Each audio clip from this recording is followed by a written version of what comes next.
열왕기하 12장 9절에서 21절 말씀입니다. 열왕기하 12장 9절에서 마지막 절입니다. 우리 함께 하나님의 말씀을 고백드리겠습니다. 제사장 여호야다가 한 궤를 가져다가 그것의 뚜껑에 구멍을 뚫어 여호와의 전문 어기 오른쪽 곳 제단 옆에 두매 여호와의 성전에 가져오는 모든 은을 다 문을 지키는 제사장들이 그 궤에 넣더라. 이에 그 궤 가운데 은이 많은 것을 보면 왕의 서기와 대제사장이 올라와서 여호와의 성전에 있는 대로 그 은을 계산하여 봉하고 그 달아본 은을 일하는 자 곧 여호와의 성전을 맡은 자의 손에 넘기면 그들은 또 여호와의 성전을 수리하는 목수와 건축하는 자들에게 주고 또 미장이와 석수에게 주고 또 여호와의 성전을 파손한 데를 수리할 제목과 다듬은 돌을 쌓게 하며 그 성전을 수리할 모든 물건을 위하여 쓰게 하였으되 여호와의 성전에 들은 그 은으로 그 성전의 은대접이나 불집게나 주반이나 나팔이나 아무 금그릇이나 은그릇도 만들지 아니하고 그 은을 일하는 자에게 주어 그곳으로 여호와의 성전을 수리하게 하였으며 또 그 은을 받아 일꾼에게 주는 사람들과 회개하지 아니하였으니 이는 그들이 성실히 일을 하였음이라. 속건제의 은과 속죄제의 은은 여호와의 성전에 드리지 아니하고 제사장에게 돌렸더라. 그때 아람 왕 하사엘이 올라와서 가드를 쳐서 점령하고 예루살렘을 향하여 올라오고자 하므로 유다 왕 요아스가 그 조상들 유다 왕 요사밧과 요람과 아하시아가 구별하여 드린 모든 성물과 자기가 구별하여 드린 성물과 여호와의 성전 곳간과 왕궁에 있는 금을 다 가져다가 아람 왕 하사엘에게 보냈더니 하사엘이 예루살렘에서 떠나갔더라. 요아스의 남은 사적과 그가 행한 모든 일은 유다 왕 역대지락에 기록되지 아니하였느냐. 유다의 요아스의 신복들이 일어나 반역하여 실라로 내려가는 길가의 밀로궁에서 그를 죽였고 그를 쳐서 죽인 신복은 시므앗의 아들 요사갈과 소멜의 아들 요사밧이었더라. 그는 다윗성에 그의 조상들과 함께 장사되고 그의 아들 아마시아가 그를 대신하여 왕이 되니라. 아멘. 예수님의 기쁨 되는 저와 여러분 되기를 주님의 이름으로 축복합니다. 아멘. 우리의 모든 삶은 시작이 있으면 반드시 끝이 있게 마련입니다. 그런데 시작보다 그 마침, 끝이 훨씬 더 중요하다는 것을 경험하게 됩니다. 우리가 어떤 회사에 입사하면 그 뜨겁게 열정적으로 회사에 다니는데 그 은퇴할 때, 퇴직할 때가 훨씬 더 중요하지요. 우리가 임직을 받을 때, 항족 직분자로 임직을 받을 때보다 그 일을, 그 사역을 잘 마치고 퇴임할 때, 은퇴할 때가 훨씬 더 중요하지요. 마찬가지로 우리의 삶에 시작과 끝이 있는데 그 시작과 함께 끝날 때까지의 시련과 어려움이 있습니다. 그 시련과 어려움을 잘 견뎌내는 것이 얼마나 중요한지 몰라요. 우리의 삶 가운데 하나님의 은혜를 기억하느냐 망각하느냐가 하나님의 은혜를 기억하여 감사함으로 맡겨진 일을 잘 감당하느냐 혹은 은혜를 망각함으로 삶을 원망과 불평으로 드러나느냐로 드러나게 됩니다. 그러니까 하나님의 은혜를 기억하는 사람은 하나님의 은혜 안에 두려움을 이기고 담대함으로 살아가지만 은혜를 망각하는 자는 삶의 두려움 속에 살아가는 것을 알게 되는데요. 오늘 본문이 바로 그런 내용이에요. 오늘 본문은 요아스 왕에 대한 이야기입니다. 유다의 8번째 왕이죠. 유다의 8번째 왕으로 세움받은 요아스가 오늘 본문에 이제 성전을 수리하는 내용이 등장하게 되는데 9절에 보면 제사장 여호야다가 궤를 가져다가 그것의 뚜껑에 구멍을 뚫어 여호와의 전문 어기 오른쪽 곧 제단 옆에 두매 여호와의 성전에 가져오는 모든 은은 다 문을 지키는 제사장들이 그 궤에 넣더라 라고 이야기합니다. 이제 하나님 앞에 가져오는 모든 예물을 수납 창구를 일원화해서 한 궤를 만들어 그 궤에 모든 예물 은을 넣도록 하고요. 10절에 보면 재정을 아주 투명하게 관리하게 합니다. 왕의 서기와 제사장이 은을 계산하여 봉헌하게 하고요. 11절에는 그 공사 대금을 지불하게 되는 내용, 성전에 수리하는 모든 공사 대금이 지불되게 되고, 또 13절에 보면 이제 이 수리한 모든 것을 수리한 후에 이제 성전의 기물을 만들었다라고 하는 것을 이 역대하 24장 보면 알 수 있고요. 그리고 16절에 보면 제사장의 급여를 지급했다. 속건제와 속죄제로 제사장의 급여를 지불했다는 내용이 나옵니다. 자, 그리고 이제 17절에 보면 17절 보면 이렇게 기록됩니다. 그때에 아람 왕 하사엘이 올라와서 가드를 쳐서 점령하고 예루살렘을 향하여 올라오고자 함으로 18절이요.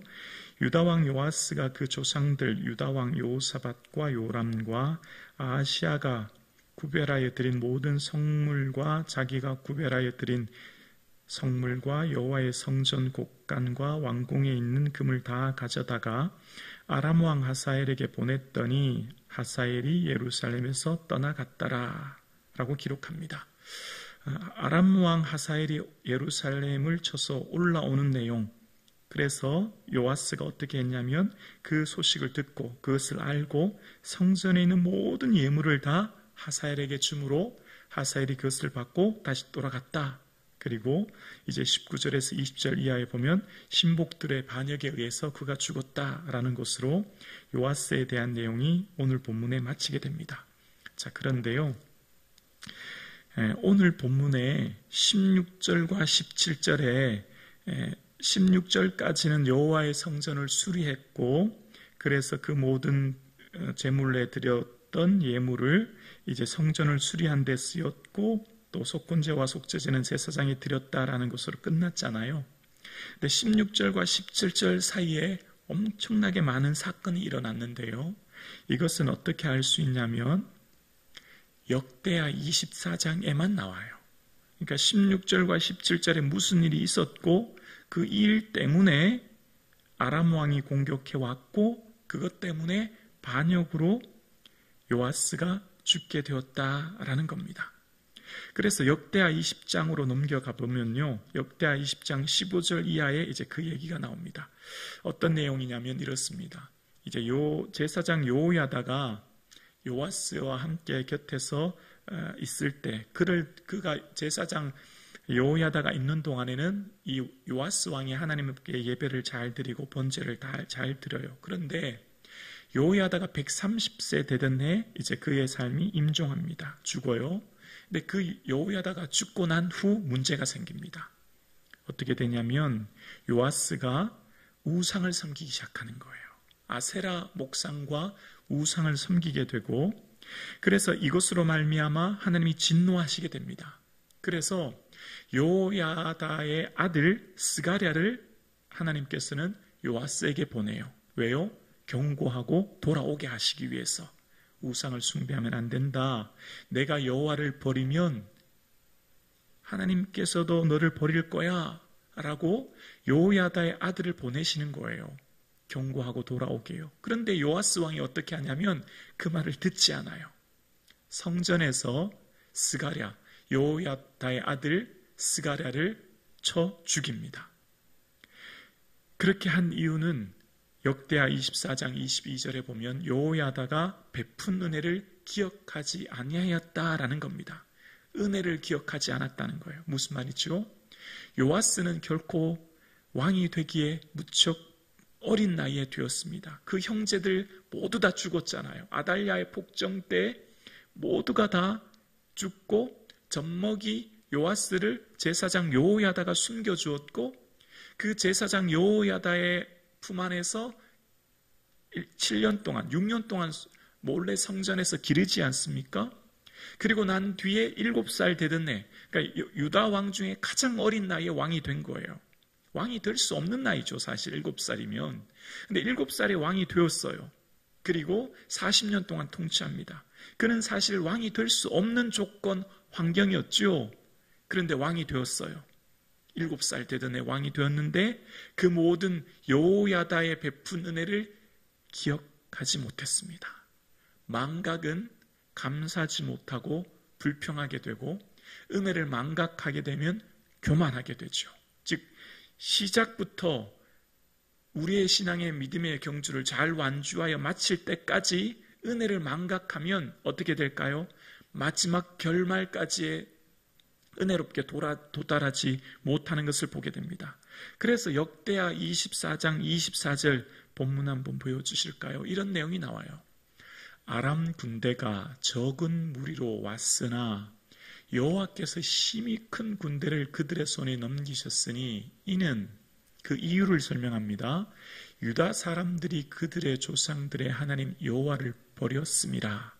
이와 같이 아람 사람들이 요아스를 징벌하였더라. 아람의 군대가 어떤 무리였다고요? 적은 무리가 왔다는 거예요.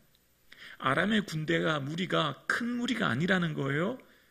반면 여호와께서 심히 큰 군대는 누구예요? 유다의 군사가 심히 큰 군대가 있었어요. 그런데 유다의 군대를 아람의 손에 넘기셨다라는 겁니다. 왜냐하면 그 이유는 그들이 하나님을 버렸기 때문이라는 겁니다. 꼭 기억하셔야 됩니다. 오늘 본문이 우리에게 뭘 말할까요? 하나님의 은혜를 기억하는 사람은 담대합니다. 강하고 담대한 마음을 얻죠. 어떤 사건이 일어났을 때 하나님의 은혜 속에 내가 여기까지 왔다는 걸 알기 때문에 담대하여서 그 모든 일을 이겨나가게 되는 거예요. 그래서 레위기 26장에 보면, 얘들아, 이스라엘이 가나안 땅 들어가기 40년 전에 모세를 통해 레위기 26장이 이렇게 말합니다. 얘들아, 너희가 내 말을 잘 준행하고 지키면 너희 5명이 100명을, 100명이 10,000명을 이겨낼 거야. 걱정하지 마라. 그들의 군대가 아무리 많다고 해도, 너희 숫자가 적다고 해도 충분히 그 숫자가 아무리 많아도 이겨내. 5명이 100명을, 20배를, 100명이 10,000명을, 100배의 군사도 다 이겨낼 거야. 그런데 꼭 기억해라. 너희가 하나님의 은혜를 망각하면, 잊어버리면, 그리고 그것을 지키지 않으면 이렇게 돼 라고 하셨는데, 그것이 레위기 26장 36절에 이런 말씀을 하세요. 너희 남은 자에게는 그 원수들의 땅에서 내가 그들의 마음을 어떻게 해요? 약하게 하리니, 두려워진다는 거예요. 그들은 바람에 불린 잎사귀 소리에게도 놀라 도망하기를 칼을 피하여 도망하듯 할 것이요, 쫓는 자가 없어도 엎드려질 것이라. 바람에 부는 잎사귀같이 놀라서 마음이 약하여 도망가게 된다는 거예요. 지금 요아스가 아람 왕 하사엘이 왔을 때 마음이 두려워지는 거예요. 큰일 났다, 큰일 났다. 어떡하지? 안 되겠다. 내가 이 성전에 있는 금은 보화 다 갖다가 바쳐서 더 이상 오지 못하게 해야 되겠다. 마음이 두려워서 바람에 불린 잎사귀와 같이 약해져서 전쟁 한번 치르지 못하고 성전에 있는 모든 금은 보아주고 돌아가겠다는 거예요. 그러니까 16절과 17절 사이에 무슨 일이 있었죠? 그가 하나님을 버렸기 때문에, 우상을 섬겼기 때문에 마음이 두려워지게 되었고, 그래서 그 마음이 약해서 이방인이 공격해 왔을 때 더 이상 하나님을 찾지 못했다는 겁니다. 아람 왕 하사엘이 오면 어떻게 해야 될까요? 하나님 앞에 엎드려야 되죠. 하나님 도와달라고. 어떻게 해야 될까요? 하나님, 지금 아람 왕 하사엘이 우리를 치러 옵니다. 어떻게 해야 될까요? 엎드려야 되죠. 그러면 하나님이 주시는 담대함으로, 이미 그들에게는 어떻게 해요? 역대하 24장에 보면 그들은 큰 군대가 있었다고 말하고 있어요. 이미 하나님이 그들을 지켜줬다고 얘기하고 있어요. 그런데 우상을 섬기며 하나님을 버렸더니 적은 무리가 왔는데, 그들은 이미 큰 군대가 있음에도 불구하고 마음이 약해져서 바람에 불리는 잎사귀와 같이 약한 마음이 되어서 그들이 하나님을 버렸으므로 결국은 그들이 모든 성전의 금은 보화를 드리게 되었고, 이후에는 반역이 일어나서 그가 죽게 되었다는 겁니다. 그래서 역대하 24장에 보면요, 그를 반역을 일으켰던 사밧은 암몬 여인의 아들이었고 또한 여호사밧은요 모압 여인의 아들이었다라는 것을 기록합니다. 왜 그것을 기록할까요? 신명기의 7장에는 이방 여인들과 혼인하지 말라고 말씀하셨어요. 그러니까 여호스가 통치하고 있는 통치 시기에 이미 우상을 섬김으로 이방 여인들과 결혼하게 되었고 그 사람들로 말미암아 반역이 일어나 그가 죽게 되었음을 이야기하는 거지요. 오늘 이 열왕기하에 요아스가 하나님 앞에 정직히 행했다고 했는데 단서가 붙어 있어요. 어떤 단서죠? 제사장 요야다가 있는 동안, 교훈하는 동안이라는 단서가 붙었습니다. 그가 죽은 다음에는 그가 우상을 섬기게 되었다는 뜻입니다. 수동적인 신앙생활을 말하는 거지요. 우리의 삶이 하나님 앞에, 하나님 보시기에 정직한 삶이 누구 앞에서, 사람 앞에서, 사람이 보는 수동적인 삶이 아니라 하나님 앞에서 하나님 보시기에 부족함이 없는 삶을 살아가는, 기쁨과 즐거움으로 자발적으로 살아가는 이러한 삶이 저와 여러분의 삶 가운데 있어질 수 있기를 주의 이름으로 축원합니다. 여호야다의 베푼 은혜를 기억하지 않았던 요아스의 말로는 결국 우상을 섬기게 되었던 것을 보면서 하나님의 은혜를 기억하며 매 순간마다 하나님의 은혜를 감사하는 저와 여러분 되실 수 있기를 주님의 이름으로 축원합니다.